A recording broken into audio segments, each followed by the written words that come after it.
हमारे प्रधानमंत्री ने विकास दिया। जो हर चीज में विकास हुआ है, किसमें आप विकास नहीं पाएंगे। 14 से पहले 75 का पेट्रोल 10 हुआ, कितने रुपए का विकास हुआ आप बताइए? 25 रुपए का विकास हुआ।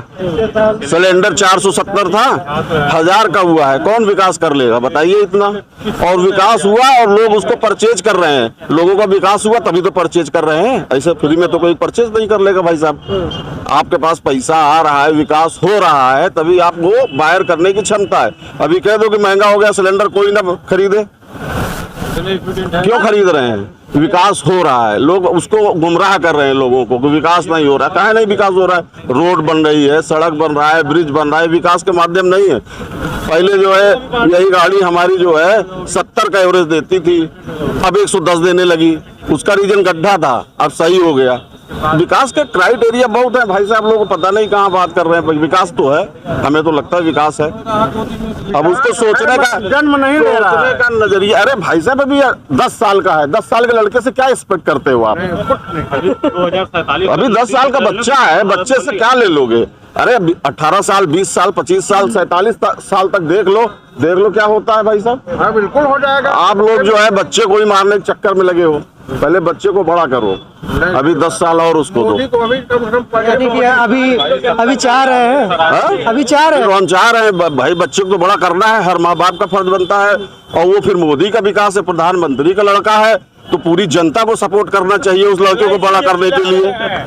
हाँ बिल्कुल बड़ा करना चाहिए, हर आदमी को सपोर्ट करना चाहिए यार। बच्चों को सपोर्ट, यहाँ हिंदुस्तान तो सनातन धर्म पे टिका हुआ है, बच्चों को तो ऐसे भी हत्या करना गलत है। बड़ा करो, पहले बड़ा करके फिर मारो।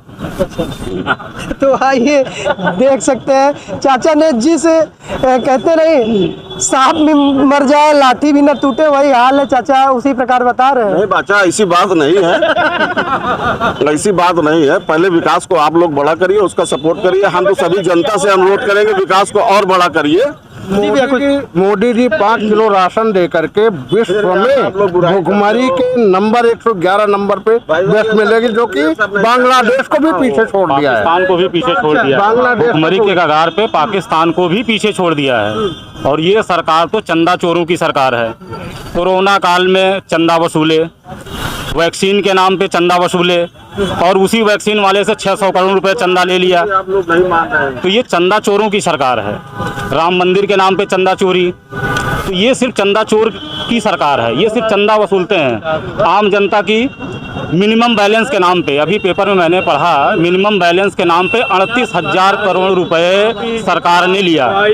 अब मिनिमम बैलेंस किसका होता है? गरीबों का होता है, जिसके पास कमजोर होगा, कमजोर तबका होगा, SC OBC जो कमजोर तबका है, उनके मिनिमम बैलेंस के नाम पे 38,000 करोड़ रुपए लूटा गया। तो ये गरीबों का भला कर रहे हैं। 38,000 करोड़ रुपए जनता सवाल करती है कि 38,000 करोड़ जो लूटे हैं मिनिमम बैलेंस के नाम पे, उसको कहाँ गरीबों में बांटे इन्होंने? ये कहते हैं हिंदुस्तान में हम 5वीं अर्थव्यवस्था बना दिए। अरे बना दिए भैया, तो हिंदुस्तान की सारी संपत्ति बेच करके आप बना दिए हो। आप देखो ना कि हिंदुस्तान कहाँ खड़ा है। अर्थव्यवस्था अपनी संपत्ति बेच करके मजबूत, आप अपनी ज़मीन बेच करके रईस बन जाएं तो रईस नहीं कहलाएंगे जब तक आप अपनी कमाई नहीं करते हैं। तो ये सिर्फ चंदा चोरों की सरकार है। ये सिर्फ सरकार लूटने वाली सरकार है और सिर्फ गरीबों को लूटती है। बड़ी बड़ी चीज़ों पे आप बड़ी गाड़ियाँ भी डिफेंडर, फॉर्चूनर बड़ी गाड़ियाँ लेने जाएंगे, उसमें GST कम मिलेगी। सोना खरीदेंगे 3% GST, दाल चावल दूध दही पे 18%, 28% GST। तो ये सिर्फ गरीबों को सताने वाली सरकार है, जनता जानती है। अभी कुछ शिक्षा का अभाव है। देखिए, सरकार का तो प्रमुख मुद्दा होना चाहिए शिक्षा और स्वास्थ्य। इंसान को सिर्फ 2 चीज़ चाहिए, शिक्षा चाहिए और स्वास्थ्य चाहिए। भाई स्वास्थ्य सही रहेगा, शिक्षित रहेगा, वो कहीं भी कमा लेगा। तो ये सिर्फ चंदा चोरी लोगों का एक हिसाब से समझिए तो खून चूस रही है बस सरकार। तो क्या लगता है 24 में 400 पार नहीं हो पाएगी? नहीं, हम तो कहते हैं 500 पार हो जाएं। 540 पूरा ले जाएं, कोई दिक्कत नहीं है। 540 वादा तो वैसे ही हाँ सर, इनके कहने से 400 पार हो जाएगा या हमारे कहने से 400 पार हो जाएगा या इनके कहने से वो 400 पार है ये है यार, उसका जबरदस्ती एडवर्टाइज करवा रहे हो। आम चुनाव कराने का मतलब ही क्या है? ये दे या ना दे, 400 पार है लिख लो, हम दे रहे हैं। चीज़, एक सवाल, जैसे कि विपक्ष आए दिन आरोप लगाता रहता है कि ईवीएम से घोटाला होता है, तो आप लोगों को नजरों से क्या लगता है, ईवीएम से होना चाहिए कि बैलेट पेपर से होना चाहिए? बैलेट पेपर तो बेस्ट है ही है। जब जहाँ पे बड़े बड़े लोग अमेरिका से ज्यादा डेवलप तो हम किए नहीं है, आज भी उसकी नकल कुछ न कुछ करते हैं विदेशों की, तो उसकी नकल कर लीजिए, काहे नहीं कर रहे हैं, नकल वहाँ की कर ले, अकल यहाँ लगा ले। बैलेट पेपर सॉरी ईवीएम बनाने वाली भी कंपनी कहीं ना कहीं अमेरिका की ही है। हाँ, तो इसीलिए तो वहाँ बैलेट पेपर होने लगा ना अमेरिका में बैलेट पेपर हो रहा है।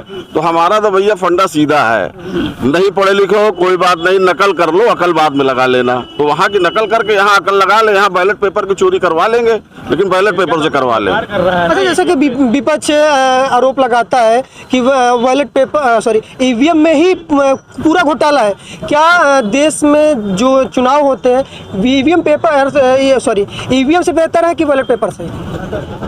जब हमारे विश्व में सबसे बड़ा विकसित राष्ट्र कौन सा माना जाता है? अमेरिका माना जाता है। जापान ने जब से पहली बार ईवीएम बनाया था तो सबसे बड़ा उपयोगकर्ता था अमेरिका ही ईवीएम का सबसे पहले उपयोग किया था, जो कि वहाँ 1 पंचवर्षीय 2 पंचवर्षीय के बाद वहाँ के आम नागरिक, आम नेता सभी लोगों ने कहा कि ईवीएम से वोटिंग कराने का मतलब है कि आम जनमानस पर कुठाराघात करना, निष्पक्षता की ओर ये कभी अग्रसर नहीं हो सकता।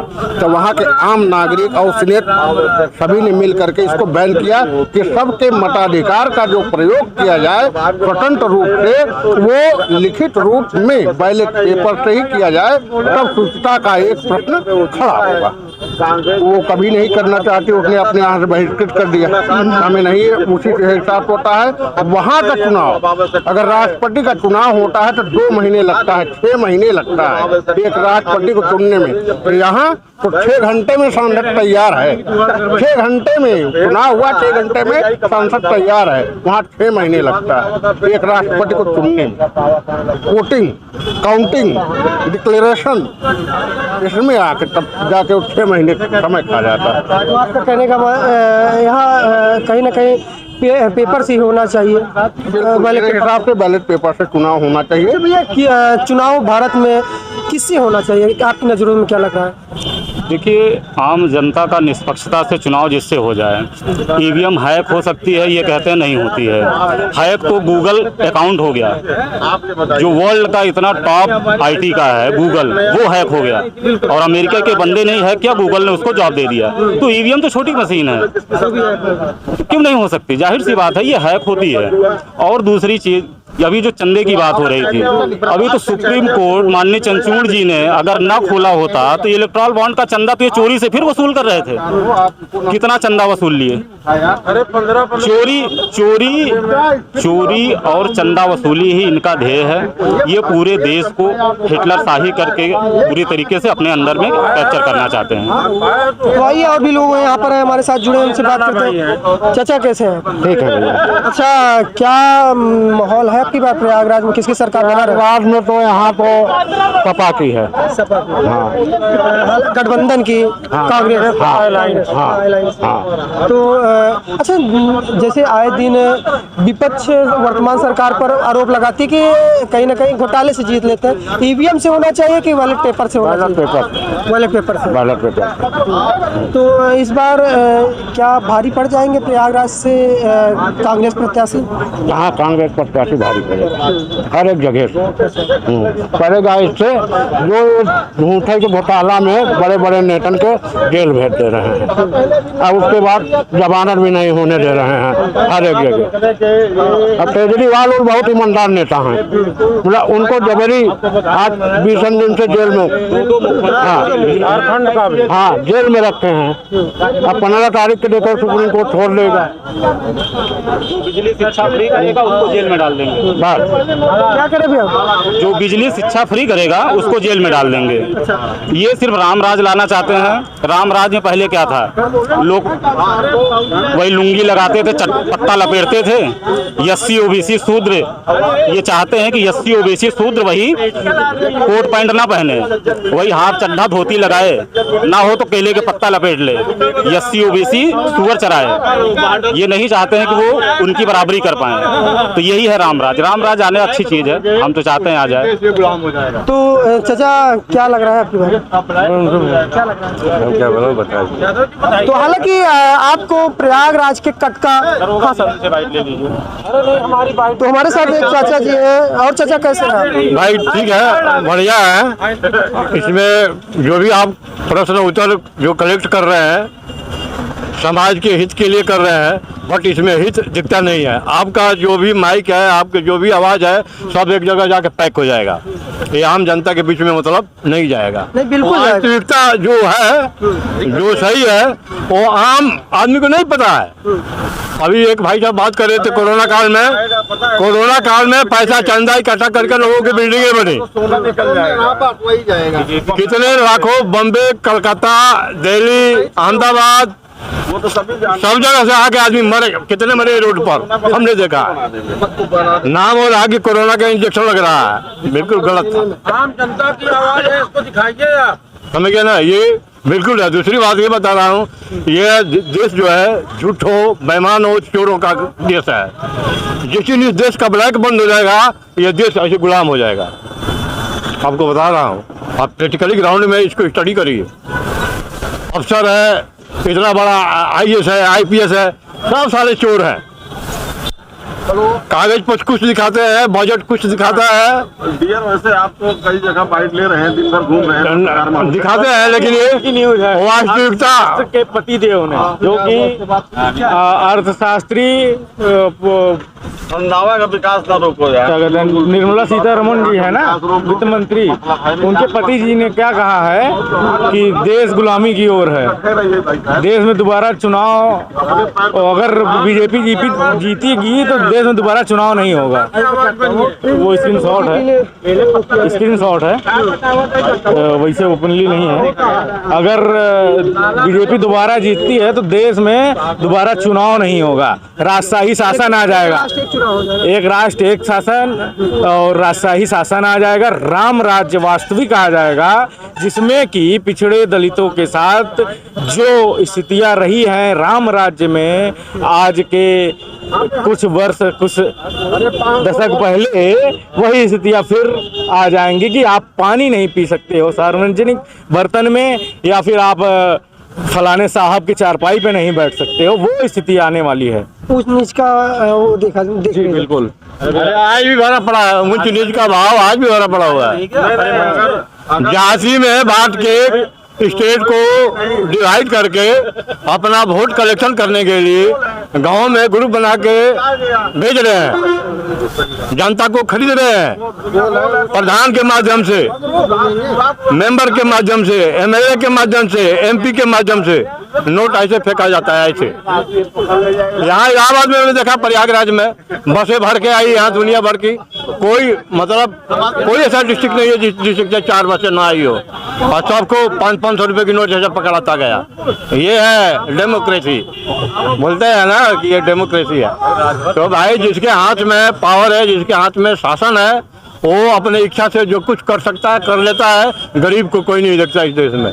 गरीब एक बिना टिकट के गलती में चल जाता है तो उसको ले जाकर जेल में छूट जाता है। दूसरा ऐसे पैसे पकड़ाता है तो उसको बोलता है कि इधर तो पतली गली से निकल जा। सच्चाई वास्तविक, आप लोग मीडिया में काम कर रहे हैं, आप लोग जनता को जागरूक कर रहे हैं, बताएं, एक एक बात को बताएं। और बताने का मतलब कि इस पर अमल होना चाहिए। अमल नहीं होगा तो कोई बताने चाहिए, आपको कोई फायदा है क्या? और इस देश का कितना बजट दुरुपयोग हो जाता है, सब झूठा साइन करके सारा सब खा जाते हैं। देखो तो लगा रखा है IPS, देखो तो लगा रखा है IAS, सब 2 नंबर का काम करता है। तो हालांकि देखा आपने, प्रयागराज की जनता आपकी बार विकास के मुद्दे पर वोट करने वाली है, और देश के काफ़ी ऐसे मुद्दे हैं जिस पर आपकी बार जनता कहीं ना कहीं जागरूक हो चुकी है।